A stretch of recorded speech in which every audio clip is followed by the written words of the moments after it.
2 nights ago, I stood outside my own house with a single suitcase at my feet. The porch light was still on. The same warm yellow light I had left on for 20 years, so my son would always feel welcome coming home. But that night, the security guard at the gate looked at me like I was a stranger. "My instructions are clear, ma'am," he said. "You're not allowed inside." Just hours earlier, my son, Ethan, had received $300 million after selling his tech company, and the first thing he did with that money was throw me out of the house I bought with 30 years of sacrifice. But 2 days later at midnight, my phone rang. It was Ethan. And for the first time in his life, my son sounded terrified. "Mom, please, I need your help. I think they're stealing everything. Before we continue, let me ask you something. Have you ever trusted someone so much that you never imagined they could betray you? If this story already made your heart drop, tell me in the comments. I read them all, and I truly want to know what you think. Also, let me know where you're watching from and what time it is there. I love seeing how far these stories travel. And if you enjoy emotional family stories like this one, don't forget to like the video and subscribe so you won't miss the rest of what happened to me and to my son. Because the truth behind those $300 million was far more dangerous than either of us realized. Tiep tuk yu kao viet du 1000 to 1200 tu theo qui din viet bang tiang on van tu. My name is Linda Williams, and for most of my life, I believed that if you worked hard enough and loved deeply enough, things would eventually turn out right. For 30 years, that belief carried me through the hardest moments of my life. It carried me through exhaustion, loneliness, and sacrifices that no one ever saw. And most of all, it carried me through the long journey of raising my son, Ethan. I grew up in Illinois and spent most of my adult life in Chicago. It's a city that teaches you resilience whether you want it or not. Winters are brutal, rent is expensive, and life moves fast. But it was also the place where I built everything I had. Ethan was 6 years old when his father walked out of our lives. I still remember the day clearly. It was a rainy Tuesday afternoon. Ethan was sitting at the kitchen table coloring a picture of a spaceship while I cooked dinner. My husband Mark came home, packed a suitcase, without saying much, and told me he had found himself. What he really meant was that he had found someone else. He left that night and never came back. I didn't have time to fall apart. When you have a child looking at you with confused eyes asking where his dad went, you don't get the luxury of breaking down. You just keep moving. At the time, I was working as a nurse at a public hospital in downtown Chicago. Nursing isn't an easy job on the best days. On the worst days, it drains every ounce of strength you have. But it was steady work, and steady work meant food on the table. So I took every shift they offered, day shifts, night shifts, double shifts. Sometimes I would come home at 6 a.m, sleep for 3 hours, and then wake up in time to help Ethan get ready for school. Our apartment was small, just 2 bedrooms with old wooden floors that creaked every time you walked across them. But it was ours, and we made it feel warm. Ethan was always a curious child. He asked questions about everything: why airplanes could fly, how computers worked, why some stars looked brighter than others. When he was 10, he discovered computers. The school library had an old desktop computer in the corner that most kids ignored, but Ethan became fascinated with it. He spent hours there after school teaching himself how to code. One day, he came home with a huge grin on his face. "Mom," he said, dropping his backpack by the door, "I made the computer do something." "What did it do?" I asked, smiling. "It solved a math puzzle faster than my teacher." I didn't understand programming at all, but I understood the excitement in his eyes, and I knew that excitement was something worth protecting. When Ethan was 14, I bought him his first laptop. It wasn't new. I couldn't afford new. It was a used one I found at a small electronics shop downtown. I had to work 2 extra weekend shifts to pay for it. When I gave it to him, he stared at it like I had handed him the keys to the universe. "Are you serious?" he asked. "Very serious," I said. He hugged me so hard I almost dropped the box. That laptop changed his life. Ethan spent nights learning programming languages, building little projects, and experimenting with ideas that were far beyond what most teenagers were doing. Sometimes I would wake up in the middle of the night, to find the light from his bedroom still on and the faint sound of typing coming from behind his door. He never partied like other kids. He never got into trouble. His dream was always the same. Someday, he would say, "I'm going to build something big," and eventually he did. When Ethan was accepted into MIT, I cried in the hospital parking lot after my shift ended. Not because I was sad, but because I had no idea how I was going to afford it.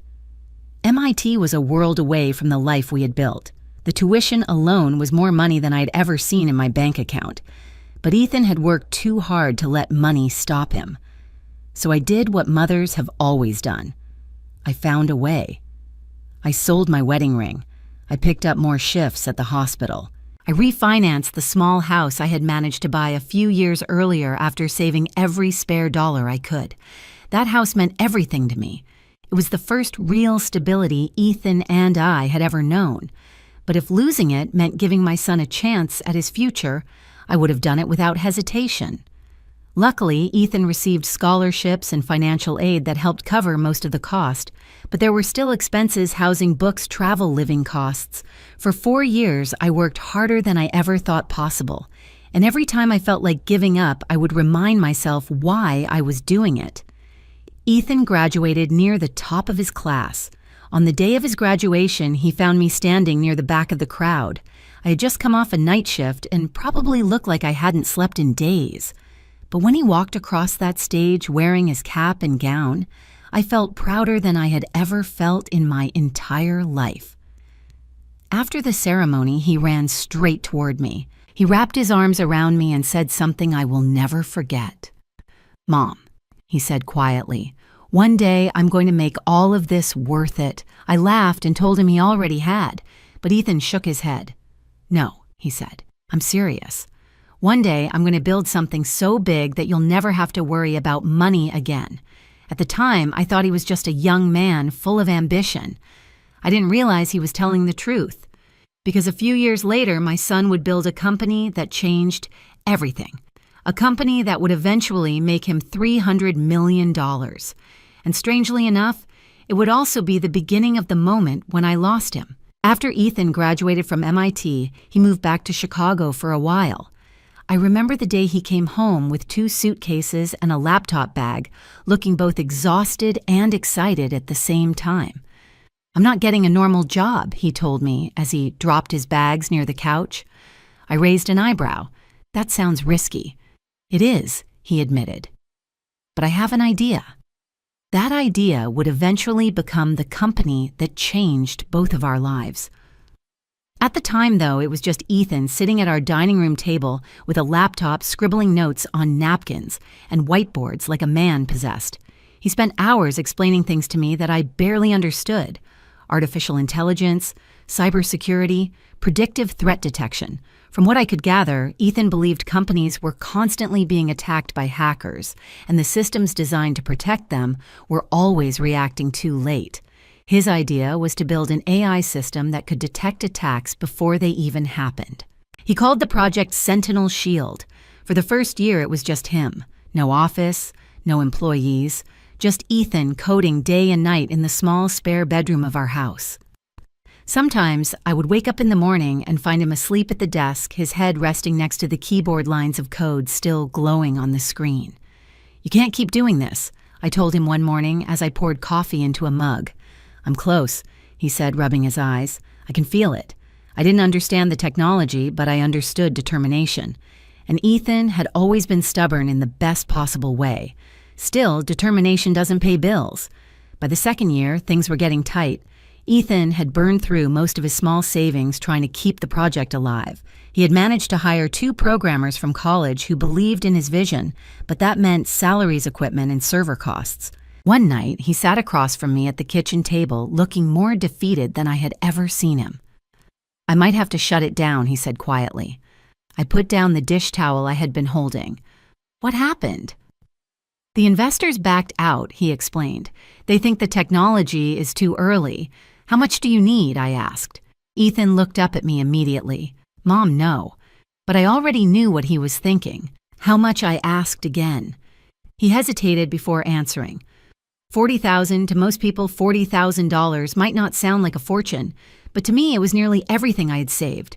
I had spent years putting money aside little by little. Extra shifts, holiday bonuses, overtime pay, every dollar that didn't go toward bills had gone into that account. That money was supposed to be my safety net, my retirement. But when I looked at Ethan sitting there with that mixture of hope and fear in his eyes, the decision didn't feel difficult. It felt obvious. The next morning, I went to the bank. When I handed Ethan the check later that afternoon, he stared at it like it was made of glass.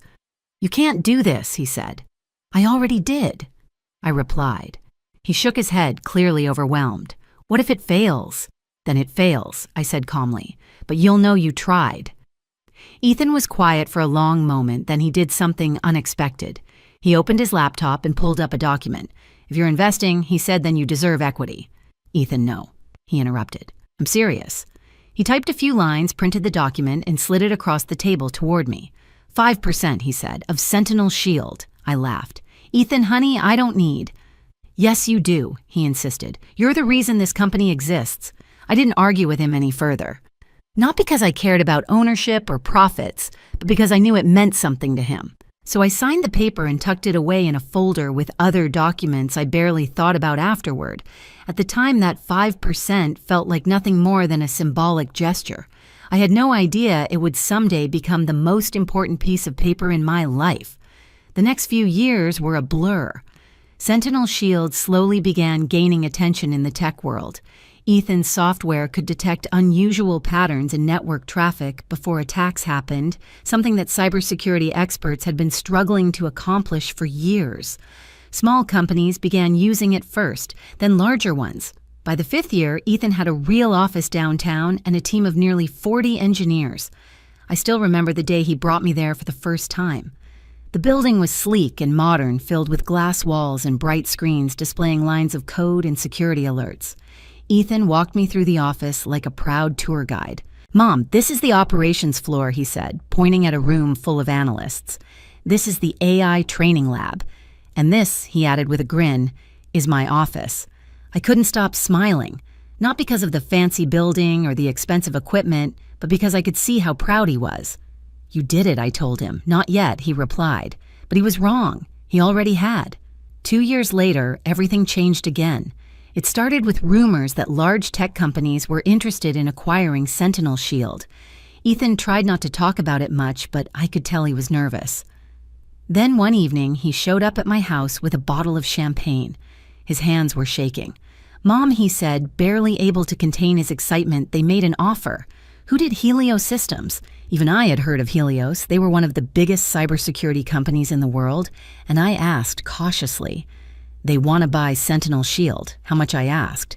Ethan laughed nervously. $300 million. For a moment, the room went completely silent. 300 million. The number didn't feel real. I stared at my son, remembering the boy who used to sit in the library learning how to code on an old computer. And now he was telling me that his company was worth more money than I could even comprehend. When the deal finally closed a few months later, Ethan became one of the youngest tech millionaires in Chicago. The news spread quickly. Friends called. Neighbors congratulated us. People treated Ethan like a celebrity. At first, I thought nothing would change between us. He was still my son, and I was still his mother. But I was wrong, because wealth doesn't just attract opportunities. It also attracts people. And soon, 2 of those people would walk into Ethan's life and begin quietly reshaping everything. When Ethan received the $300 million, I thought the hardest part of his journey was finally over. For years, I had watched him work himself nearly to exhaustion, long nights, endless coding sessions, constant stress about whether his company would survive. So when the deal with Helios Systems finally closed, I believed my son had earned the right to enjoy his success. At first, everything seemed normal. Ethan still visited the house every Sunday afternoon. We would sit at the kitchen table, drink coffee, and talk about ordinary things, movies he had watched, restaurants he had tried, plans for future projects. But slowly, small changes began to appear. It started with the car. One afternoon, he pulled into the driveway in a sleek black Ferrari that looked like it belonged in a movie rather than on our quiet street. I stepped outside and stared at it. "You bought that?" I asked. Ethan smiled sheepishly. "I know it's ridiculous." Yes, I said, trying not to laugh. It is, but I didn't judge him. After all, he had spent years living modestly while building his company. If he wanted to enjoy some of his success, he had every right to. Still, that car was the first sign that Ethan's world was beginning to change. The second sign came a few weeks later. Her name was Madison Blake. Ethan introduced her to me one evening when they arrived for dinner. I opened the door and saw a tall blonde woman standing beside my son, wearing a white coat that probably cost more than my monthly mortgage. Mom Ethan said warmly, "This is Madison." Madison smiled politely. "Mrs. Williams, it's so nice to meet you." Her voice was soft, confident, almost rehearsed. We sat down for dinner together, and at first everything seemed pleasant enough. Madison told me she worked as a lifestyle influencer and had recently started a luxury travel blog. She was charming, well-spoken, and clearly used to being the center of attention. But there was something in the way she looked around the house that unsettled me. It was subtle, almost unnoticeable. The way her eyes lingered on the old furniture, the way she glanced at the kitchen cabinets that I had installed myself years earlier, the way she paused slightly when she saw the simple dining table where Ethan had done his homework for most of his childhood. She wasn't rude, not exactly, but there was a quiet judgment in her expression. Later that evening, when Ethan stepped outside to take a phone call, Madison leaned toward me slightly. "You must be very proud of Ethan," she said. "I am," I replied. "He's very talented," she continued, "but now that he's reached this level, his life is going to be very different." I nodded politely. "I imagine it will." She smiled again, but the smile didn't quite reach her eyes. People at Ethan's level have certain expectations, certain environments they need to be part of. The way she said it made something in my stomach tighten. Before I could respond, Ethan returned to the table and the conversation shifted to something else. But that moment stayed with me. Madison wasn't just admiring Ethan's success. She was already imagining the life that success could give her. A few weeks later, another person entered Ethan's life. His name was Gregory Whitman. If Madison looked like someone from a fashion magazine, Gregory looked like someone from a Wall Street boardroom. He was tall, sharply dressed, and carried himself with the calm confidence of a man who had spent decades managing enormous amounts of money. Ethan told me Gregory was a financial advisor who specialized in helping newly wealthy entrepreneurs manage their assets. Mom people like Gregory help protect money long term. Ethan explained one evening while we sat in the living room. Protect it from what I asked. Taxes, bad investments, lawsuits, things like that. Gregory visited the house a few days later to introduce himself. He shook my hand firmly. "Mrs. Williams, it's a pleasure to meet the woman who raised such an impressive young man." His tone was polite, professional, and extremely controlled. We sat down together and Gregory began explaining how he planned to structure Ethan's finances. Words like asset diversification, wealth preservation, and strategic trusts filled the conversation. Most of it went over my head, but one thing became clear very quickly. Gregory wanted control. Not direct control, of course, at least not in the way he described it, but he spoke often about creating something called an asset protection trust. Individuals with large amounts of wealth face significant risks, Gregory explained. Legal risks, financial risks, even personal risks. And this trust prevents that I asked. It protects the assets, he said smoothly. Ethan seemed impressed by everything Gregory said. And to be fair, Gregory sounded knowledgeable. But something about the conversation made me uneasy. Maybe it was the way Gregory rarely spoke to me directly, even though we were sitting in my house. Or maybe it was the way Madison sat quietly beside Ethan, occasionally nodding when Gregory mentioned luxury properties or international investments. At one point, Gregory turned to Ethan and said something that made me pause. "When someone reaches your financial level, Ethan, it's important to create the right environment around you." "What do you mean?" Ethan asked. Gregory smiled slightly. "I mean separating your personal life from influences that may not fully understand the responsibilities that come with wealth." His eyes flicked toward me briefly before returning to Ethan. The glance lasted less than a second, but I noticed it. And in that moment, for the first time since Ethan had sold his company, I felt a small knot of concern begin forming in my chest. Because Gregory Whitman wasn't just advising my son about money. He was slowly shaping the way Ethan saw the world. And worse, he was beginning to shape the way Ethan saw me. At first, the changes in Ethan were small enough that I convinced myself they didn't mean anything.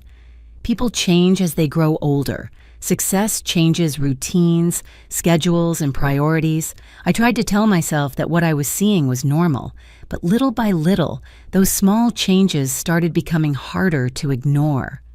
Ethan stopped coming over every Sunday. At first, he would text and say he had meetings. Then the texts became shorter. Eventually, they stopped coming at all. Weeks would pass without hearing from him unless I was the one who called first. And even when we spoke, the conversations felt different. Ethan had always been warm and energetic when he talked. He would tell me about everything, his ideas, his plans, even the random thoughts that popped into his head during the day. Now he sounded distracted. Sometimes I could hear voices in the background, music, laughter, the low hum of conversations that sounded like they were coming from crowded restaurants or parties. "Are you busy?" I asked him once. "A little," he replied quickly. "Just a dinner event with Madison, yeah." That name appeared in our conversations more and more. Madison and Ethan were traveling constantly. New York, Los Angeles, Miami, sometimes Europe. Every time I saw pictures online, they were in beautiful places surrounded by people who looked like they belonged on magazine covers. Expensive restaurants, luxury hotels, private parties. Ethan had entered a world that I had never been part of. One evening, he finally came by the house again. It had been almost a month since I had seen him in person. When I opened the door, I noticed the first thing that had changed: his clothes. Ethan had never cared much about fashion before, but now he wore a tailored suit that looked like it had been designed specifically for him. Even his watch looked expensive. "Mom," he said, giving me a quick hug, but the hug was brief, almost rushed. We sat in the living room, and for a while the conversation felt normal again. He told me about a new investment he was considering and a charity gala Madison wanted him to attend. Then he glanced around the house. It was subtle, but I noticed it. The same house he had grown up in. The same walls, the same worn couch, the same kitchen table where he had done his homework. But now he was looking at it differently, like he was seeing it through someone else's eyes. "How's the neighborhood been?" he asked casually. "Quiet as always," I replied. Mrs. Jenkins next door finally fixed her fence. Ethan nodded absent-mindedly. Then he said something that caught me off guard. "Mom, have you ever thought about moving where I asked? Somewhere warmer," he said. "Florida, maybe? Or Arizona?" I frowned slightly. "Why would I move?" "Well," he hesitated, choosing his words carefully. "You've worked your whole life. You deserve to relax. Somewhere nice. Somewhere with better weather." I looked at him closely. "Ethan," I said slowly, "are you trying to get me to leave this house?" He immediately shook his head. No, that's not what I mean." But his tone sounded uncertain. "I'm just saying you could live somewhere more comfortable. I could easily help you buy a place." "More comfortable than the home I raised you in?" I asked gently. He didn't answer. Instead, he leaned forward and clasped his hands together. "Mom, things are different now. My life is bigger than it used to be." I studied his face. "Bigger doesn't mean better," I said. He sighed. "I know. But there are certain expectations." That word again, expectations. I had heard it before from Madison. A few days later, I understood exactly where those ideas were coming from. Ethan invited me to lunch at a restaurant downtown. When I arrived, Madison was already sitting beside him, and across the table sat Gregory Whitman. Gregory greeted me with the same professional smile he had worn the first time we met. "Mrs. Williams," he said warmly, "it's good to see you again." The lunch started pleasantly enough, but after the waiter took our orders, Gregory leaned slightly forward. "Ethan and I have been discussing long-term asset strategies," he said. I nodded politely. Gregory continued. "When someone reaches Ethan's financial level, it's important to structure their life accordingly." Madison nodded beside him. "There's a whole social world Ethan needs to be part of now," she added. Gregory turned his attention back to Ethan. "Part of protecting your wealth is ensuring your assets are organized efficiently." "What kind of organization?" I asked. Gregory smiled calmly. "A trust structure." Ethan looked slightly uncomfortable. Gregory continued explaining. The trust would manage Ethan's assets, investments, properties accounts. It's a very common structure for individuals with significant wealth. And what does that have to do with Ethan's house? I asked. Gregory's eyes flickered toward me. Well, he said certain properties may need to be restructured under the trust. Madison leaned toward Ethan slightly. It's just part of building the right life, she said softly. Ethan looked thoughtful, almost convinced, and suddenly I realized something that made my chest tighten. They weren't just discussing investments. They were planning Ethan's entire future, his lifestyle, his relationships, even where he lived, and somehow, I had become part of the problem they were trying to solve. A few days later, Ethan called me. His voice sounded serious. "Mom," he said, "can we talk tomorrow? I need to go over something with you." "Of course," I replied. "Gregory will be there too," he added. That sentence alone made my stomach sink, because deep down I had a feeling I already knew what that meeting was going to be about. What I didn't know yet was that the conversation waiting for me the next day would end with me standing outside my own home, with nowhere to go. The next afternoon, Ethan arrived at the house earlier than usual. I was in the kitchen when I heard the front door open. The familiar sound of his footsteps echoed through the hallway, but something about them felt different, slower, heavier. When I stepped into the living room, I saw that he wasn't alone. Gregory Whitman walked in behind him, carrying a slim black briefcase. Madison followed a few steps later. The sight of the three of them standing together in my living room made something inside my chest tighten. "Hi, Mom," Ethan said. His voice sounded careful, almost rehearsed. I forced a small smile. "Hello, Ethan." Then I looked at Gregory and Madison. I didn't realize we were having a meeting. Gregory gave me the same polished smile he always wore. "It shouldn't take long," he said. Something about the way he said it made the room feel colder. We sat down at the dining table, the same table Ethan had done homework on when he was a child. The wood was scratched from years of use, but it had always felt like the center of our home.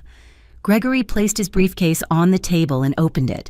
Inside were several folders, legal documents. Ethan avoided my eyes as Gregory slid one of the papers toward me. "Mrs. Williams." Gregory began calmly. "Over the past few months, Ethan and I have been restructuring his financial assets.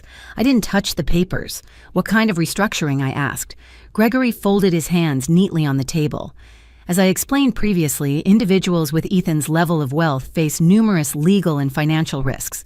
To protect those assets, we established a trust, Williams Strategic Asset Trust." The words sounded official, complicated, and completely foreign to the life I had always lived. "What does that have to do with me?" I asked. Gregory glanced at Ethan before continuing. "As part of the asset restructuring, certain properties were transferred into the trust's ownership." "Which properties?" I asked. For a moment, no one spoke. Then Ethan finally answered, "This house." The room seemed to go completely silent. I stared at him. "What do you mean?" Gregory spoke again. "The property was transferred into the trust structure last week. It's now considered a managed asset under Ethan's financial portfolio." I felt like I'd misheard him. "This house belongs to me," I said slowly. "I bought it 20 years ago." Gregory nodded politely. "Yes, and Ethan has recently compensated you for that value through the trust structure." "I never agreed to that," I said sharply. Ethan shifted in his seat. "Mom, it's just paperwork." "Paperwork," I repeated. "This is my home."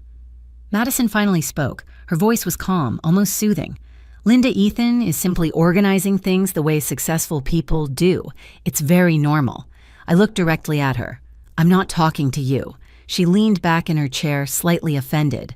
Gregory cleared his throat. "The important point is that the house now belongs to the trust." "And what exactly does that mean for me?" I asked. Gregory slid another document across the table. "It means you will be given a generous relocation package." I blinked. A relocation package?" he repeated smoothly. "Ethan is prepared to provide you with financial support to move into a more appropriate residence." I turned slowly toward my son. "Ethan, are you telling me to leave my own home?" He looked uncomfortable. "It's not like that." "Then explain it," I said quietly. He rubbed his temples before speaking. "Mom, my life is different now. I have investors, partners, people looking at how I manage my assets, and that means your mother has to move out." "It's not about that," he said quickly. Gregory leaned forward slightly. Mrs. Williams, the property is now an investment asset. It must be managed accordingly. My hands were shaking. This house isn't an investment, I said. This house is where Ethan took his first steps. It's where he studied for school. It's where I worked 3 jobs just to keep the lights on. Neither Gregory nor Madison responded, but Ethan finally looked up. Mom, I'll take care of you. The words felt like a knife. I don't need you to take care of me, I said softly. I needed you to remember who built this house. Gregory checked his watch. I believe we should conclude this meeting. Then he turned toward the front door. 2 large men stepped inside, security guards. For a moment, I thought I was imagining things. But Gregory spoke calmly. Please assist Mrs. Williams with collecting her belongings. The room started spinning. Are you serious? I whispered. Ethan stood up quickly. Mom, it's not like that. Then stop them, I said. He didn't move, not even a step. The guards waited patiently near the hallway. Mrs. Williams, Gregory said gently, we've arranged a hotel for you while you decide where you'd like to relocate. My throat felt tight. I looked at Ethan one more time. For years, I had protected him from every hardship I could, and now, in the moment when I needed him the most, he couldn't even look me in the eye. One of the guards spoke quietly.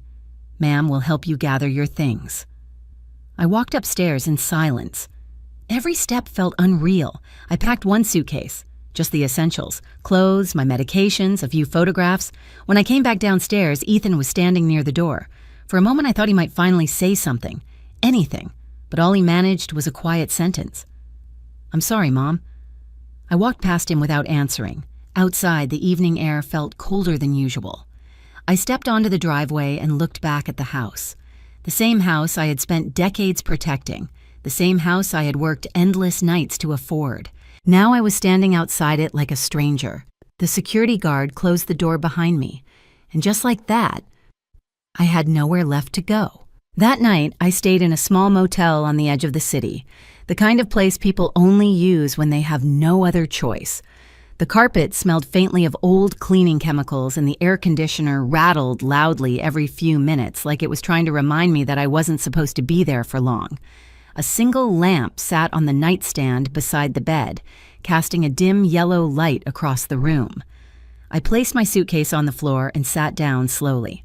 For a long time, I didn't move.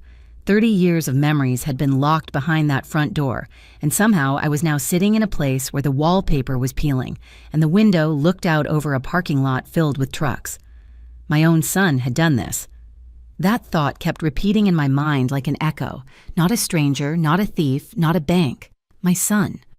I leaned back against the headboard and closed my eyes, but sleep refused to come. Every time I tried to relax, memories started rising to the surface. I remembered Ethan at 5 years old running through the house with a toy airplane. I remembered the first time he rode a bike in the driveway and nearly crashed into the mailbox. I remembered him sitting at the kitchen table late at night during high school textbooks spread everywhere while I brewed coffee for both of us. That house wasn't just a building. It was the story of our lives. And now it belonged to a trust managed by a man I barely knew. Around midnight, I finally sat up and reached for my phone. There was only one person I could think of calling, Michael Carter. Michael and I had known each other for more than 20 years. We met when Ethan was still in elementary school. His daughter had been in the same class, and over the years we became close friends. But Michael wasn't just a friend. He was also one of the most respected corporate lawyers in Chicago. I stared at the phone for a moment before dialing. It rang twice before he answered. Linda, he said, sounding surprised. Everything okay? The moment I heard his voice, something inside me broke. No, I said quietly. Everything is not okay. There was a pause on the line. Where are you? He asked. In a motel. Another pause. Why are you in a motel? So I told him everything. I told him about the trust. I told him about Gregory Whitman. I told him about Madison. And finally, I told him about standing in my own driveway while security guards closed the door behind me. Michael didn't interrupt once while I spoke. When I finished, the line was silent for several seconds. Then he spoke. Linda, this doesn't sound right. What do you mean? I asked. I mean, the situation you're describing is extremely unusual. How so? Because transferring property into a trust isn't something that just happens without legal documentation and consent. I frowned slightly. Well, Gregory said Ethan compensated me through the trust. Did you sign anything, Michael asked. No. Did you agree to sell the house? Nummy. Michael exhaled slowly. Then there's a serious problem here. My heart began beating faster. Are you saying what they did is illegal? I'm saying I need to see the documents, he replied carefully. Trust agreements can be complicated, but if the property was transferred improperly, that could open a lot of legal questions. I sat up straighter. Ethan seemed convinced everything was normal. Michael was quiet for a moment. Then he said something that made my stomach tighten. Linda, sometimes people with large amounts of money become targets. Targets, I repeated. Yes, especially when they suddenly come into wealth without much experience managing it. You think Gregory is manipulating him? I don't know yet, Michael admitted, but I've seen situations like this before. What kind of situations? The kind where financial advisors quietly structure things so they gain more control than their clients realize. I felt a chill run down my spine. Ethan trusts him completely. That's exactly why I'm concerned, Michael said. He paused before continuing. Tell me something. What did Ethan ever give you any ownership in his company? The question caught me off guard. Yes, I said slowly. Michael's tone sharpened slightly. How much? 5%. There was complete silence on the phone. Linda, are you serious? Yes, you still have it, as far as I know. Michael let out a low whistle. Do you realize how valuable that could be?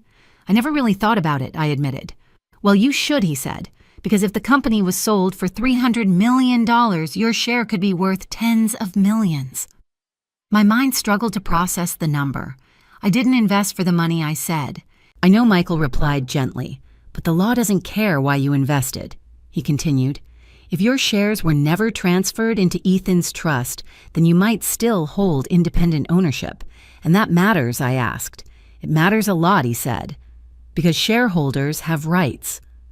What kind of rights? The right to request financial records, the right to challenge corporate decisions, and the right to investigate how company funds were handled. I stared at the motel wall. You think Gregory might have done something with the company money? I'm not saying he did. Michael replied carefully. But if he's manipulating Ethan's assets through that trust, we need to look very closely at what else he might be controlling. For the first time since I left the house, a small spark of determination began forming inside me. What should I do? I asked. Michael didn't hesitate. Tomorrow morning, bring me every document you have related to Ethan's company. I still have the investment paperwork. Good, he said. That's exactly what I need. And Michael. Yes, if Gregory really is manipulating Ethan, we'll find out, he said. His voice was calm, confident, and for the first time since I was forced out of my home, I felt like maybe, just maybe, the story wasn't over yet. Because if Gregory Whitman thought he had quietly taken control of my son's fortune, he had made one very serious mistake. He had forgotten about me. The next morning, I woke up earlier than usual. For a few seconds, I didn't remember where I was. The motel room looked unfamiliar in the soft gray light coming through the thin curtains. The air conditioner hummed quietly beside the window. Then everything came rushing back. The meeting, Gregory Whitman, the security guards, and Ethan standing there while I walked out of the house I had built for us. My chest tightened, but this time I pushed the feeling aside. Michael had told me to bring every document I had related to Ethan's company. Thankfully, when I packed the night before, I had taken one small folder without really thinking about it. It was sitting on the table beside my suitcase. Inside that folder were a few papers Ethan had given me years ago when he accepted my $40,000 investment. At the time, they had seemed almost symbolic. Now they might be the key to everything. I dressed quickly, grabbed the folder, and checked out of the motel before 8 in the morning. The receptionist barely looked up as I returned the room key. Outside, Chicago felt strangely normal. Cars rushed through intersections. People hurried to work with coffee cups in their hands. The city didn't care that my life had turned upside down the night before in a way that helped. It reminded me that the world keeps moving even when you feel like you've hit a wall. Michael's office was downtown in a tall glass building overlooking the river. I had been there once before years ago, but walking into the lobby now felt different. I wasn't just visiting a friend, I was asking for help.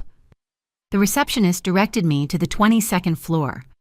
When the elevator doors opened, Michael was already standing near the entrance to his office.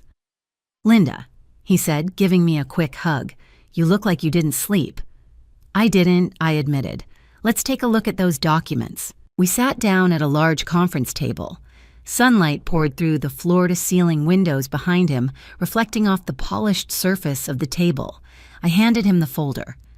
Michael opened it carefully and began flipping through the papers. For several minutes, he didn't say anything. He just read. Occasionally, his eyebrows would move slightly, or he would nod to himself as if confirming something. Finally, he leaned back in his chair. "Well," he said, "that's interesting." My heart skipped. "Interesting good or interesting bad?" "Good," he replied. "Very good, actually." He tapped one of the documents with his finger. "This is the equity agreement Ethan gave you when you invested $40,000. "I remember," I said.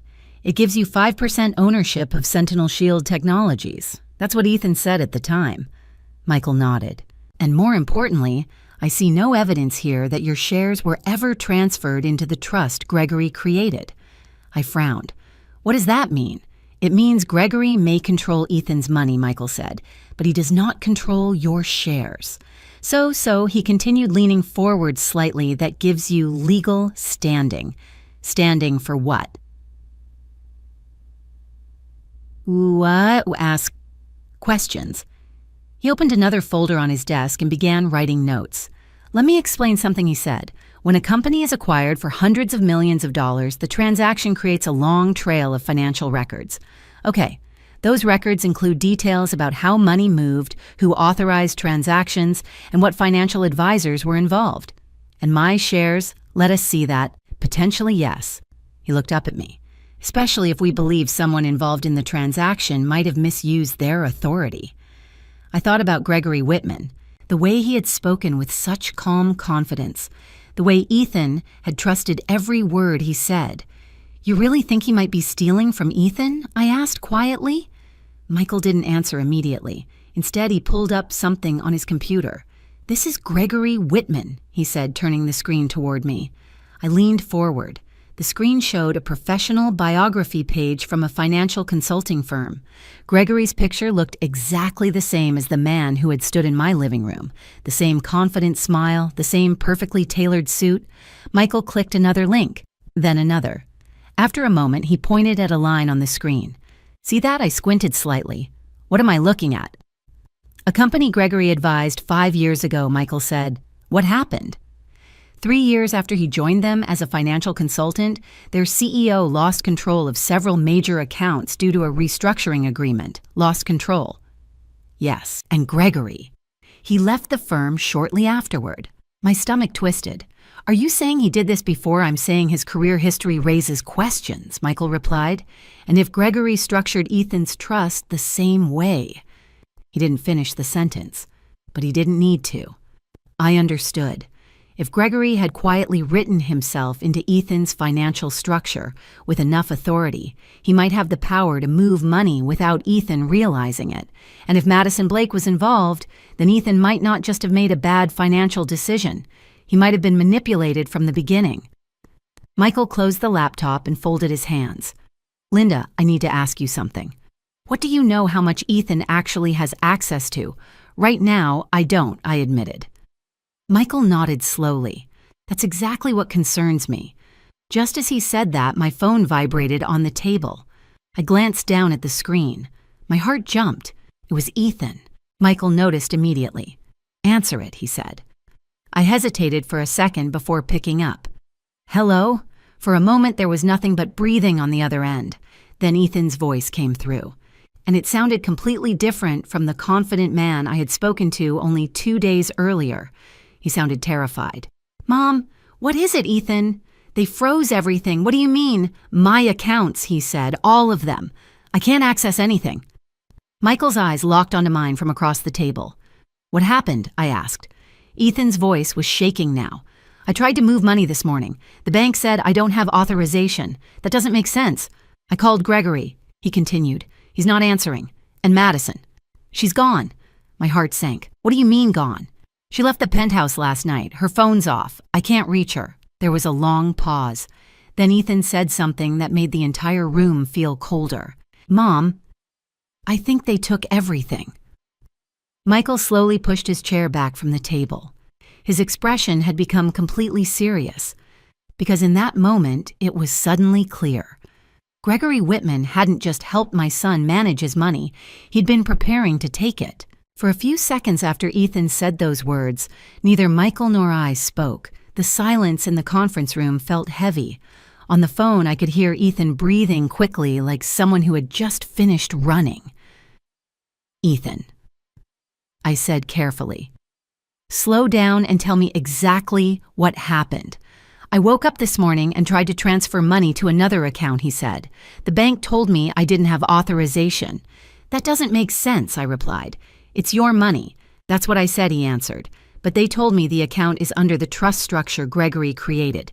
Apparently, I need approval from the trustee. Michael leaned forward slightly. I covered the microphone with my hand and whispered, he said trustee. Michael nodded grimly. Ask him who the trustee is. I uncovered the phone again. Ethan, who's listed as the trustee? There was a pause. Gregory, Ethan said. And anyone else?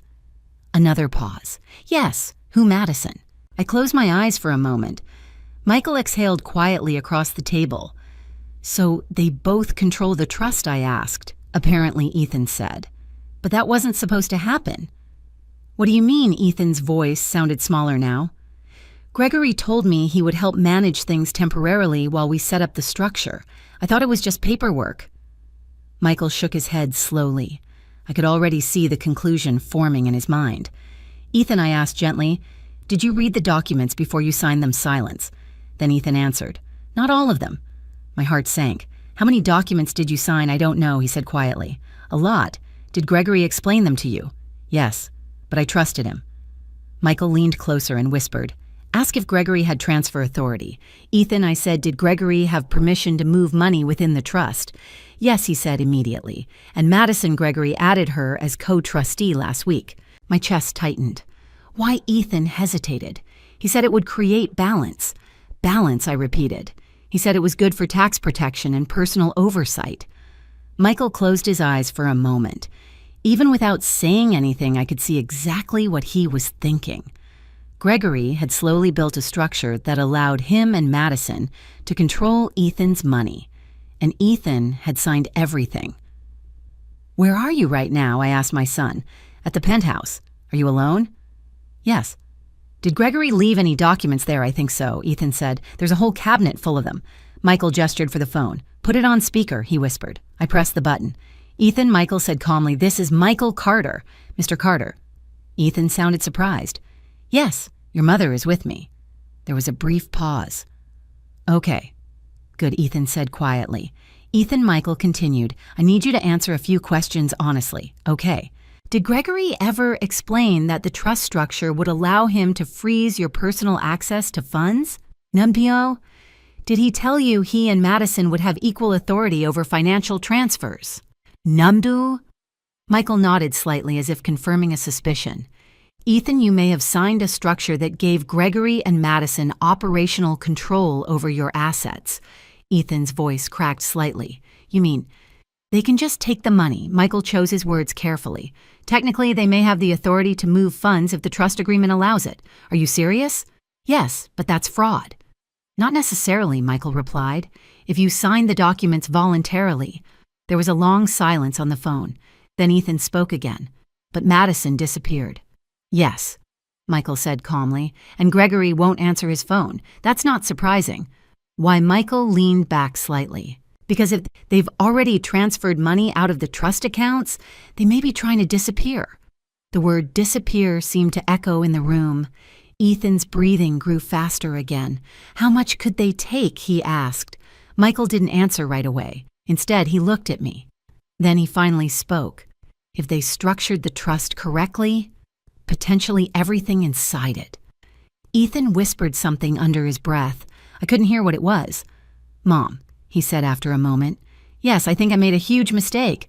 The words sounded heavier than anything he had said before.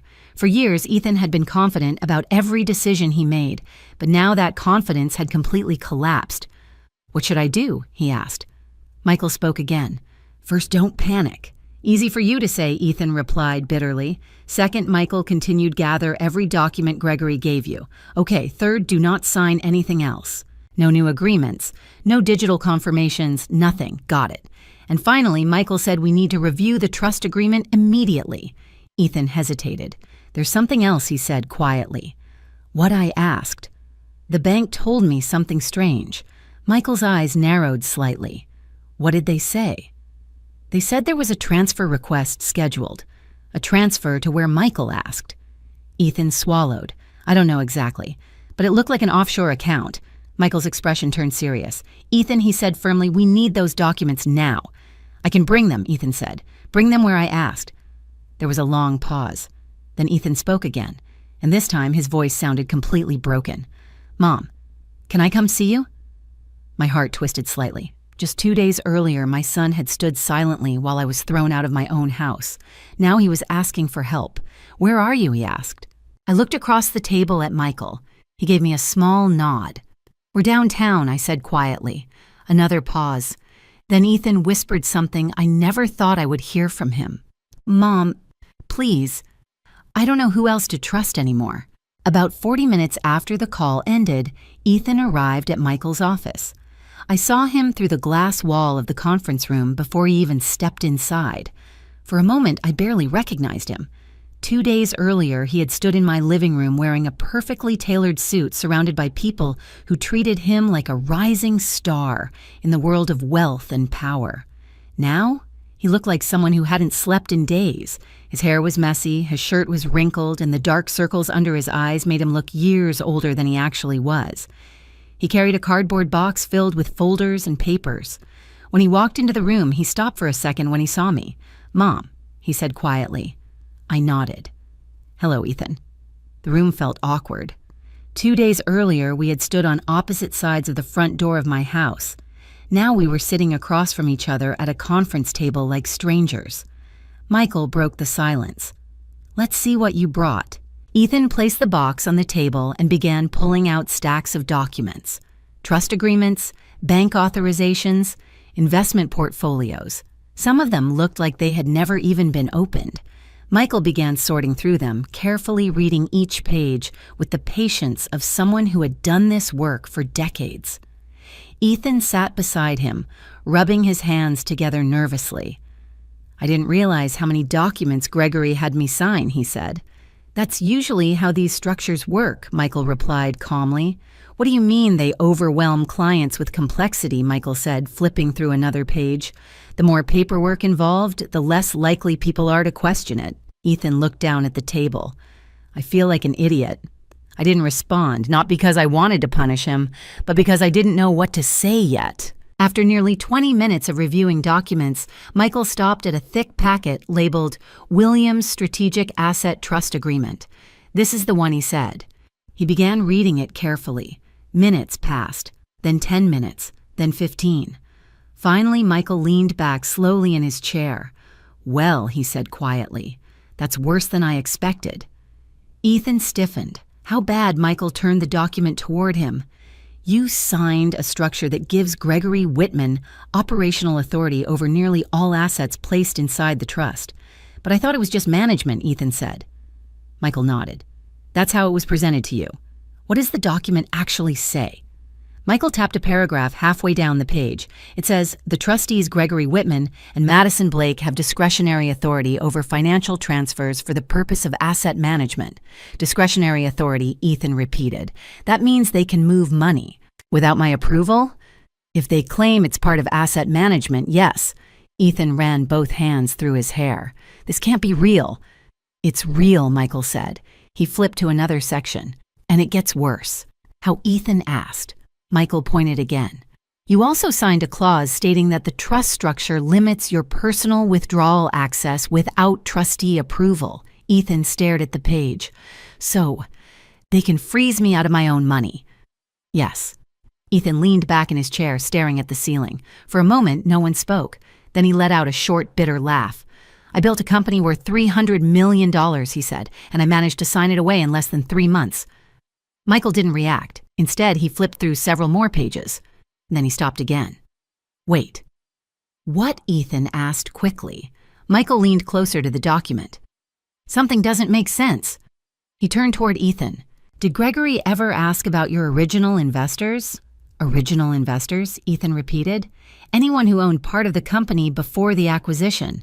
Ethan thought for a moment. No. He only asked about my shares. Michael looked at me. Linda. Yes. You said you invested $40,000 at the beginning. That's right. And Ethan gave you 5% of the company. Yes. Michael nodded slowly. Did Gregory ever ask about that? I shook my head. No. Michael smiled slightly. Well, that's interesting. Ethan frowned. What is? Michael turned the laptop toward us. Because that means Gregory structured the trust based only on Ethan's ownership. I felt my pulse quicken. What does that mean exactly? It means, Michael said calmly, your shares were never included in the trust. Ethan blinked. So Michael leaned forward slightly. So Linda still owns 5% of Sentinel Shield independently. Ethan stared at him. Even after the acquisition, yes. And that 5% converted into acquisition equity. Ethan did the math in his head. I could see the moment the number hit him. 200 million, he whispered. Michael nodded. Approximately. Ethan turned toward me slowly. You still have that as far as I know, I said quietly. Michael folded his hands, and Gregory clearly didn't know about it. Otherwise, he would have included it in the trust. The room suddenly felt very different. For the first time since this nightmare started, Ethan looked hopeful. You're saying they didn't take everything? Michael shook his head. No. Then he smiled slightly. In fact, they may have made a very serious mistake. What mistake? Ethan asked. Michael turned toward me. Linda's shares give her standing as a major equity holder in the company's acquisition structure. And that means, Ethan asked, it means she has legal authority to request a financial audit of the transaction. Ethan's eyes widened. You mean we can investigate Gregory? Yes. And if we find evidence of fraud or unauthorized transfers... Michael paused. Then we may be able to freeze the assets before they disappear. For the first time since Ethan walked into the room, I saw something return to his expression. Determination. But it was mixed with something else, too. Regret. He looked at me slowly. Mom, I don't deserve your help. The words hung in the air. 2 days earlier, he had watched me leave my own home. Now he was asking for my support. I met his eyes. You're right, I said quietly. Ethan nodded, accepting the truth. Then I continued. But you're still my son. Michael leaned forward. Then let's stop Gregory Whitman before he disappears with the rest of the money.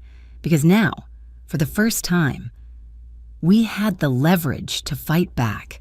Once the shock of the discovery settled, the atmosphere in the room shifted. For the first time since Ethan's panicked phone call that morning, we weren't just reacting to a disaster. We were planning. Michael stood up and walked toward the whiteboard mounted on the wall of the conference room. He grabbed a marker and quickly wrote 3 names: Ethan Williams, Gregory Whitman, Madison Blake. Then he drew arrows between them. Let's break down exactly what happened, he said. Ethan leaned forward in his chair, watching carefully. Gregory approached Ethan as a financial advisor. Michael continued. His job was to help manage the wealth from the acquisition. That's what I thought, Ethan said quietly. Michael nodded. But instead of simply advising, Gregory created a trust structure that placed himself in a position of authority over Ethan's assets. He circled Gregory's name. Once Ethan signed those documents, Gregory gained operational control of the accounts inside the trust. And Madison, I asked. Michael pointed at the second arrow. Madison, becoming co-trustee, gave Gregory a second person who could authorize transfers. Ethan frowned. Why would he need that? Because most financial institutions require 2 trustees to approve certain large transactions, Michael explained.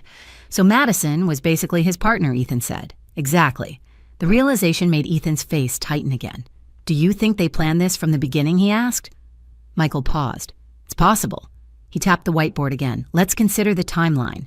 He wrote several dates. Gregory enters Ethan's life trust. Created Madison becomes co-trustee. Funds begin transferring.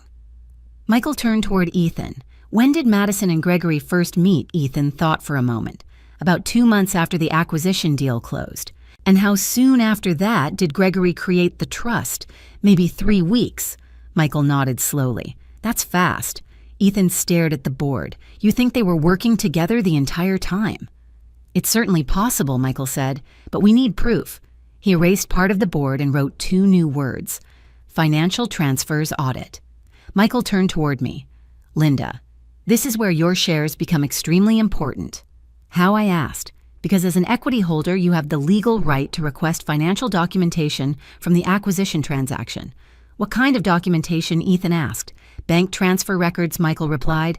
Investment agreements, trustee authorizations. Ethan leaned forward. And that shows where the money went. Yes. Michael pointed the marker toward Ethan. If Gregory and Madison transferred funds out of the trust accounts, those transactions will exist somewhere. But what if they moved the money offshore? Ethan asked. Michael shrugged slightly. That happens all the time in financial fraud cases. So how do we stop it? Michael smiled faintly. We move faster than they expect. He wrote 3 more steps on the board. 1.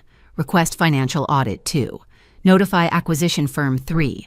Freeze suspicious transfers. Ethan looked confused. Why notify Helios Systems? Because they purchased Sentinel Shield, Michael explained. They have a legal interest in ensuring the acquisition funds were distributed properly. And if something illegal happened, I asked, they'll want to know immediately. Michael turned back to Ethan. And once Helios becomes involved, things escalate quickly. How quickly? Ethan asked. Michael set the marker down. Very quickly. He pulled out his phone and opened his email. I'm sending a formal request for financial review right now. Ethan watched nervously as Michael typed. Will Gregory find out? He asked. Yes, Michael said. Isn't that dangerous? Ethan asked. Michael looked up. If Gregory is planning to disappear with the money, he's already moving fast. So we need to move faster. Ethan nodded slowly. For the next hour, Michael drafted several documents. Legal requests, financial inquiries, notifications to Helios Systems. Every piece of communication was carefully worded, formal and precise. When he finally finished, he leaned back in his chair. Now we wait. Ethan looked restless. How long? Not long, Michael said. Corporate legal teams respond quickly when hundreds of millions of dollars are involved. As if on cue, Ethan's phone buzzed on the table. He glanced down. It's the bank. Answer it, Michael said. Ethan put the call on speaker. Hello, Mr. Williams, the voice said. This is David Rosen from First Federal Private Banking. Yes, we've received a legal inquiry regarding your trust accounts. Ethan glanced at Michael. That was fast, he whispered. What kind of inquiry? Ethan asked the banker. A request for transaction records related to the Williams Strategic Asset Trust. Michael nodded slightly. Did Gregory Whitman authorize any transfers recently? Ethan asked. There was a short pause. Yes, the banker said. My heart skipped. How much? Ethan asked. Approximately $42 million. The room went silent. Ethan stared at the phone. 42 million, yes. Within the last 24 hours, Michael leaned forward. Ask where it went. Ethan swallowed. Where was the money transferred? The banker hesitated. An international holding account, where Ethan asked. Cayman Islands. Michael slowly closed his eyes. It was exactly what he had expected. Ethan looked like someone had punched him in the stomach. They're already moving it, he whispered. Yes, Michael said quietly. But here's the important question. Ethan looked up.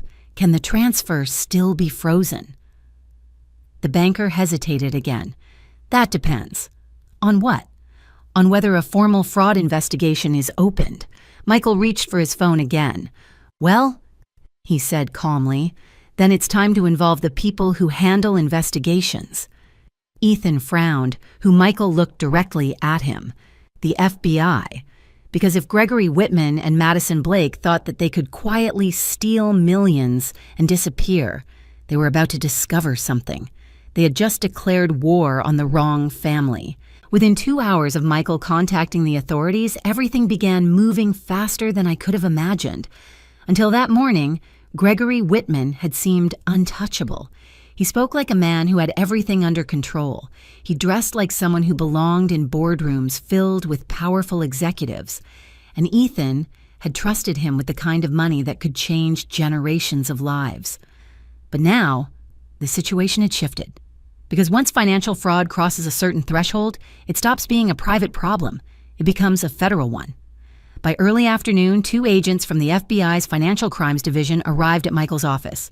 Their names were Agent Daniel Harper and Agent Melissa Grant. They didn't look dramatic or intimidating the way people expect FBI agents to look in movies. They wore simple suits, carried leather folders, and spoke with calm, focused voices. But the moment they walked into the room, the atmosphere changed. Agent Harper shook Michael's hand first. "Mr. Carter, thanks for contacting us so quickly." Michael nodded. "When $42 million starts moving offshore, I figured time mattered." Agent Grant sat across from Ethan and opened a notepad. "Mr. Williams," she said, "we're going to ask you a few questions about Gregory Whitman and Madison Blake." Ethan nodded nervously. "Okay, start from the beginning," she said.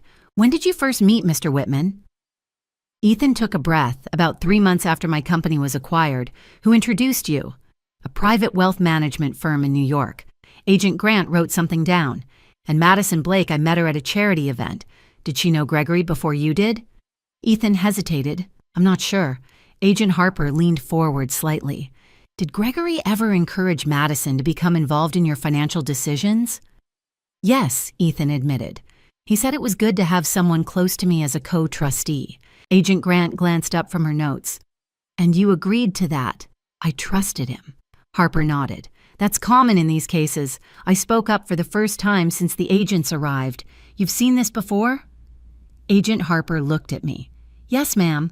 Unfortunately, situations like this happen more often than people realize." How I asked. "Because when someone suddenly acquires a large amount of money, they become a target." He paused before continuing. "Some advisors are honest, but others see opportunity." Agent Grant flipped a page in her notebook. "Mr. Williams, do you have any idea where Mr. Whitman might be right now?" Ethan shook his head. "No." "When was the last time you spoke to him yesterday afternoon? What did he say?" "He told me not to worry about the trust transfers. He said everything was under control." Agent Harper exchanged a look with Agent Grant. Then he turned toward Michael. "You mentioned a $42 million transfer." Michael nodded. "Yes." "The bank confirmed it earlier today." Agent Harper wrote something down. "That amount alone qualifies for immediate investigation." "What happens next?" Ethan asked. Agent Grant answered. "We begin tracking the transfer path, and if they already moved the money offshore," Ethan asked. "Offshore accounts don't make money invisible," Harper said calmly. "They just make it harder to follow." Michael crossed his arms. "How quickly can you act?" Harper gave a small smile, faster than people usually expect. Just then, Ethan's phone vibrated again. He looked down at the screen. "It's Gregory." The entire room went quiet. Agent Harper leaned forward immediately. "Answer it." Ethan looked nervous. "What should I say? Just talk normally," Harper said, "and put it on speaker." Ethan pressed the button. "Hello," Gregory's voice came through the phone, calm as ever. "Ethan, I've been trying to reach you." "Yeah," Ethan said carefully. "I noticed." Gregory chuckled softly. "You sounded worried earlier. I told you there was no reason to panic. Then why can't I access my accounts?" A brief pause. "Temporary adjustments," Gregory replied. "What kind of adjustments?" "Asset repositioning." Agent Harper quietly mouthed 2 words to Ethan. "Keep talking." "Gregory, the bank, said $42 million moved yesterday." Another pause. "Yes, where did it go?" "That's part of the investment strategy." Ethan's voice tightened slightly. "You didn't tell me about it." Gregory's tone became slightly colder. "Ethan, that's why you hired me, to manage these decisions." Agent Grant was already writing furiously in her notebook. "Gregory," Ethan said, trying to keep his voice steady. "Edison left the penthouse." Gregory sighed. "She's traveling." "Where?" "That's not important." Agent Harper leaned closer to the phone. Ethan swallowed. "Gregory, I want to review the trust documents." Another long pause. When Gregory spoke again, his voice had changed. It was no longer friendly. "You're being influenced by someone," he said. "What, your mother, perhaps?" My chest tightened slightly. Gregory continued. "You need to calm down, Ethan. Everything is exactly where it needs to be. Then why can't I access my own money?" Gregory's answer was immediate. "Because you're not thinking clearly right now." Agent Harper slowly stood up. His expression had become completely serious. "Gregory, Ethan said quietly, 'Where are you?' Silence filled the line. Then Gregory spoke again, and this time his tone sounded very different. 'Ethan, you should have trusted the process.' The line went dead. Ethan stared at the phone. He hung up. Agent Harper turned toward Agent Grant. 'Start the trace.' Grant nodded immediately. Michael looked at the agents. 'Do you think he's leaving the country?' Harper didn't hesitate. 'If he hasn't already.' Ethan looked around the room, panic rising again. 'What if we're too late?' Agent Harper picked up his phone and dialed a number. 'Trust me,' he said calmly. 'People like Gregory Whitman always think they're smarter than everyone else.' He paused, listening to the person on the other end of the line, which is exactly why they eventually make a mistake. He hung up a moment later. Then he looked directly at Ethan. And when they do, that's when we catch them. After Gregory hung up the phone, the room remained silent for several seconds. No one spoke, not Ethan, not Michael, not even the FBI agents. The tension in the air felt thick like the moment before a storm breaks. Agent Grant was already typing rapidly on her laptop, while Agent Harper stood near the window speaking quietly into his phone. From the fragments of conversation, I could hear it sounded like he was coordinating with several different departments at once. Yes, Financial Crimes Division. Flag any international departures. Yes, Gregory Whitman, born 1978. Ethan sat across from me at the conference table with both hands pressed against his forehead. For the first time since I had known him, my son looked completely lost. 2 days ago, he had been a man worth hundreds of millions of dollars. Now he wasn't even sure how much of that money still existed. Finally, he looked up at me. "I'm sorry," he said quietly. The words came out suddenly, almost like they had been trapped inside him for hours. "I know that doesn't fix anything," he continued, "but I need you to hear it." I didn't answer immediately. For 30 years, Ethan had been the center of my world. Every decision I made had been about protecting his future, and 2 days ago he had watched security guards escort me out of my own home. That kind of hurt doesn't disappear overnight. But looking at him now, scared, exhausted, and clearly realizing the damage he had caused, I could see something I hadn't seen before. He wasn't the confident entrepreneur who had sold a tech company. He was the same young man who used to sit at our kitchen table worrying about exams. He had made a terrible mistake, but he had also finally realized it. "You hurt me," I said quietly. Ethan nodded. "I know. And you let strangers convince you that the person who raised you didn't belong in your life anymore." His voice cracked slightly. "I thought I was building a bigger future, and instead I asked. I almost destroyed everything." Agent Harper walked back to the table just then, slipping his phone into his pocket. "We've issued alerts to several airports," he said. Ethan looked up quickly. "You think he's trying to leave the country?" "That's usually the next step in cases like this," Harper replied. "What about Madison?" Ethan asked. Agent Grant looked up from her laptop. "We're tracking her phone records. Any luck?" Michael asked. Grant nodded. "She boarded a flight last night." Ethan leaned forward where Grant glanced at the screen. Cancun. My heart sank. "So she's already gone," Ethan said quietly. "Not necessarily," Harper replied. "Cancun is a common stopover point for financial fugitives." "What does that mean?" I asked. "It means people often fly there before transferring to private flights heading elsewhere." Michael crossed his arms. "So she could still be part of Gregory's plan." "Exactly," Harper said. Ethan stared at the table. "I can't believe I let this happen." Harper sat down across from him. "Mr. Williams, I need you to understand something." Ethan looked up. "You're not the first successful entrepreneur to trust the wrong people. That doesn't make me feel better. It's not supposed to," Harper replied calmly. "But what matters now is that you came forward before the money disappeared completely." Michael nodded. "And thanks to Linda's shares, we were able to trigger the investigation early." Ethan glanced at me again. "I don't deserve that kind of loyalty." I sighed quietly. "You're my son, Ethan." Agent Grant suddenly raised a hand. "Hold on." Everyone turned toward her. "What is it?" Harper asked. Grant zoomed in on something on her screen. "I think we just found Gregory." The room immediately became still. "Where?" Ethan asked. Grant turned the laptop toward us. "Chicago O'Hare Airport." My heart started beating faster. "He's still in the city," Michael said. "Apparently." Agent Harper leaned over the screen. What flight? Grant scanned the information. Private charter departing in 90 minutes.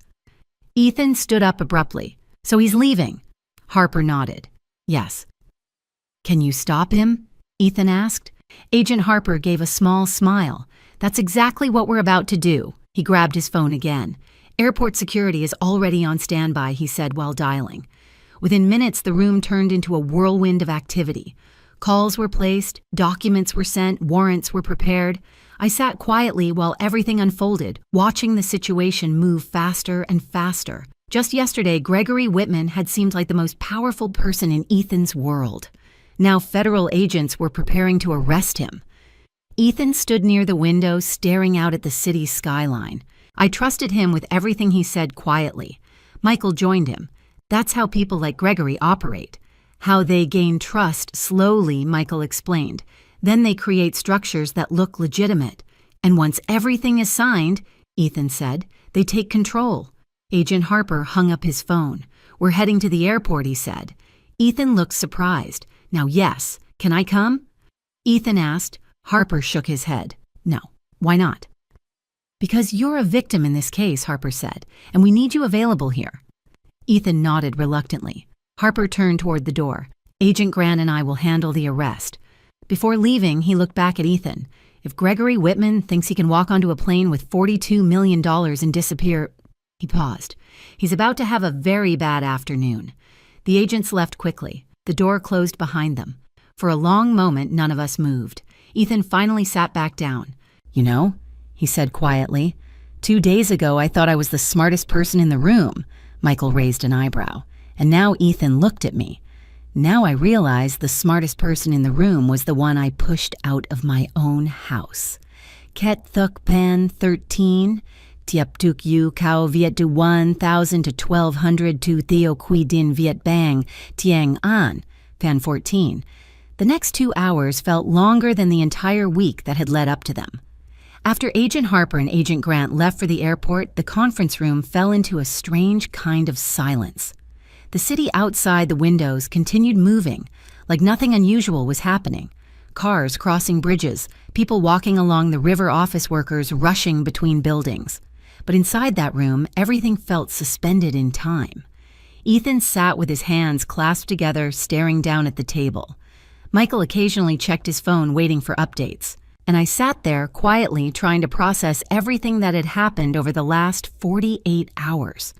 2 days ago, I had been standing outside my own house with a suitcase. Now federal agents were chasing the man who had orchestrated it all. Life has a strange way of turning faster than we expect. Ethan finally broke the silence.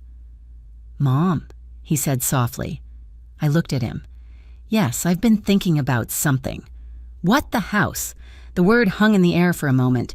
That house was yours long before I ever had money, he continued. You paid for it, you protected it, you built our life there. I didn't respond, because hearing him say that now felt bittersweet. I can't believe I let Gregory convince me that it was just another asset, he said. That house wasn't an asset, I replied quietly. It was our home. Ethan nodded slowly. I know that now. Michael glanced at his phone again. Still no message, still no update. Another 20 minutes passed before his phone finally buzzed. All three of us looked up immediately. Michael checked the screen. His expression changed slightly. What is it? Ethan asked. Michael read the message carefully before answering. They have him. The room seemed to exhale all at once. Gregory, Ethan asked. Michael nodded. Airport security detained him before the charter flight boarded. Ethan closed his eyes and leaned back in his chair. Thank God. Michael continued reading the message. And he wasn't alone. My stomach tightened. Madison, I asked. No, Michael said. Someone else. Who? Gregory's assistant? Ethan frowned. Assistant, yes. Michael replied. Apparently, she was carrying several encrypted drives and financial records. That means they were planning this for a while, Ethan said quietly. Michael nodded. Most likely. A few seconds later, Michael's phone buzzed again. Another message from Agent Harper. Michael read it slowly this time. Then he looked up. What now? Ethan asked. They've frozen the $42 million transfer. Ethan leaned forward immediately. They stopped it, yes. And the rest of the money, still inside the trust accounts. For the first time in hours, Ethan looked like he could finally breathe again. They didn't take everything, no, Michael said, but this investigation is far from over. Ethan nodded. I understand. Michael set his phone down.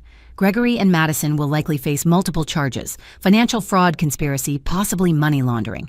Ethan looked stunned. All because I trusted them. Trust isn't the crime, Michael said. What they did with that trust is... The room grew quiet again. After a moment, Ethan turned toward me. Mom, there's something I need to do. What I asked. He stood up. I need to fix what I did. I already knew what he meant, but hearing him say it still mattered.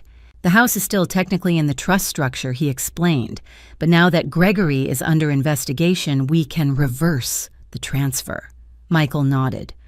That shouldn't be difficult now. Ethan turned fully toward me.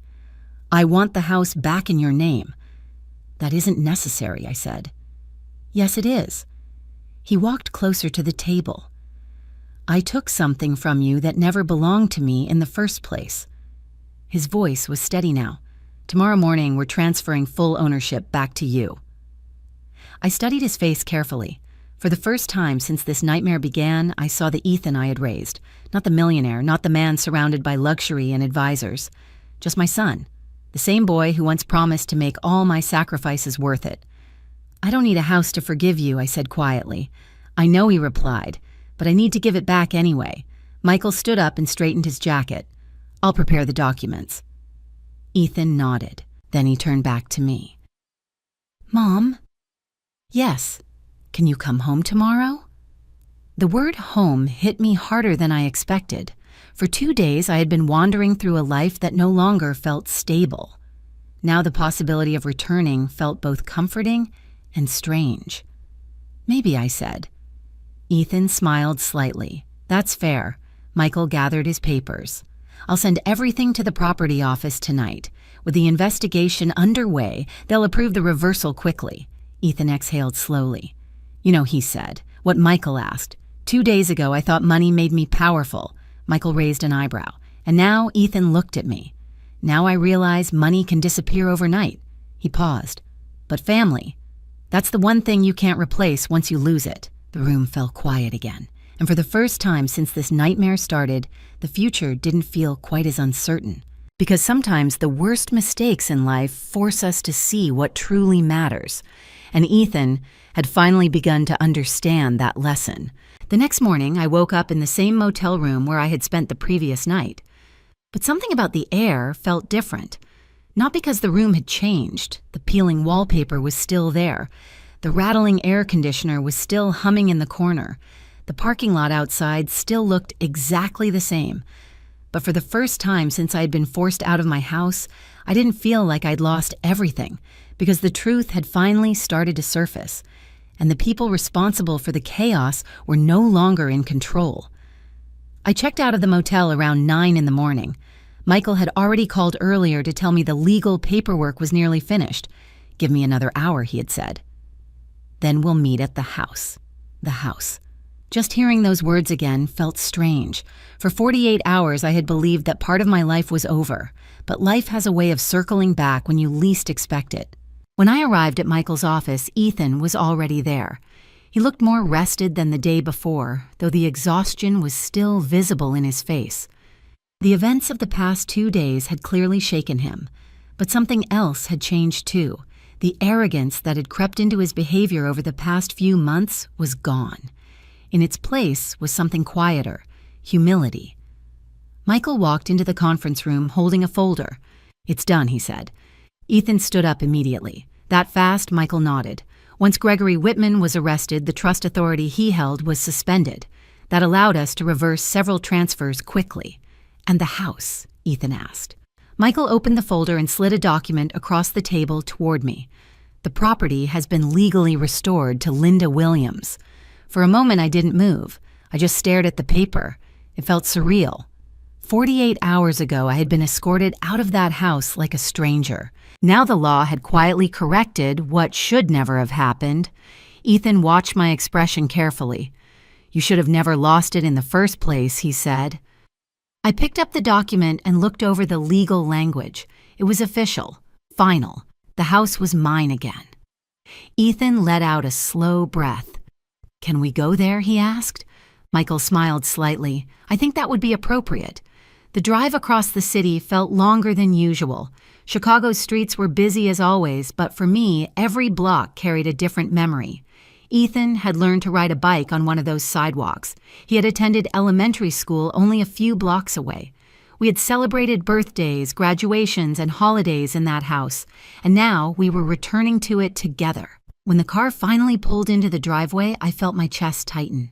The house looked exactly the same white siding, the same front porch, the same porch light that had once been left on every night for Ethan when he was younger. Ethan turned off the engine, but didn't move right away. "I don't deserve to walk through that door," he said quietly. I looked at him. "You do," I replied. "Why? Because you finally understand what it means." He hesitated. Then he nodded. We walked up the driveway together. The front door opened easily when I turned the key. The moment I stepped inside, a flood of memories returned all at once. The living room, the staircase, the kitchen where Ethan used to sit late at night working on homework. Nothing had changed, but everything had changed at the same time. Ethan stood quietly near the doorway. "I never realized how much this place meant until I thought I had taken it away from you," he said. I walked slowly through the house, touching the familiar surfaces. The dining table, the kitchen counter, the window overlooking the backyard. When I turned around, Ethan was still standing there watching me carefully. "Mom," he said, "yes, I spent the last 2 days thinking about everything that happened, and I realized something." "What did you realize?" "That money can give you opportunities," he said, "but it can also blind you." He looked around the room. I was so busy trying to build a bigger life that I forgot where that life came from. I walked closer to him. "You're not the first person to learn that lesson the hard way, and I won't forget it again," he said. For a moment, neither of us spoke. Then Ethan smiled slightly. "You know what's strange? What 2 days ago I thought losing my money would be the worst thing that could happen. And now I realize losing you would have been far worse." I felt something warm settle in my chest, because in the end, that was the only thing that had ever truly mattered. Not the money, not the company, not the trust funds or financial advisors, just family. Ethan stepped forward and hugged me, and this time it wasn't rushed. It wasn't distracted. It was the kind of hug a son gives when he finally understands how much his mother sacrificed for him. Outside, the afternoon sunlight streamed through the windows, filling the house with warmth. And for the first time in days, everything felt right again. Because sometimes life gives us painful lessons, but if we're lucky, those lessons can bring us back to what truly matters. Life has a strange way of testing what we value most. Money can change our circumstances overnight. It can open doors, create opportunities, and give us access to a world that once felt impossible. But money also attracts people who see wealth not as a responsibility, but as an opportunity to take advantage. The truth is, sudden success often comes with a hidden danger, the illusion that money equals wisdom. Ethan believed that because he had built a successful company, he understood everything about the world that followed, but experience, trust, and character cannot be bought or learned through financial success alone. What saved Ethan in the end wasn't his intelligence, his company, or even his money. It was the one relationship he almost destroyed: family. The people who stood beside you before success will often be the only ones still standing when success disappears.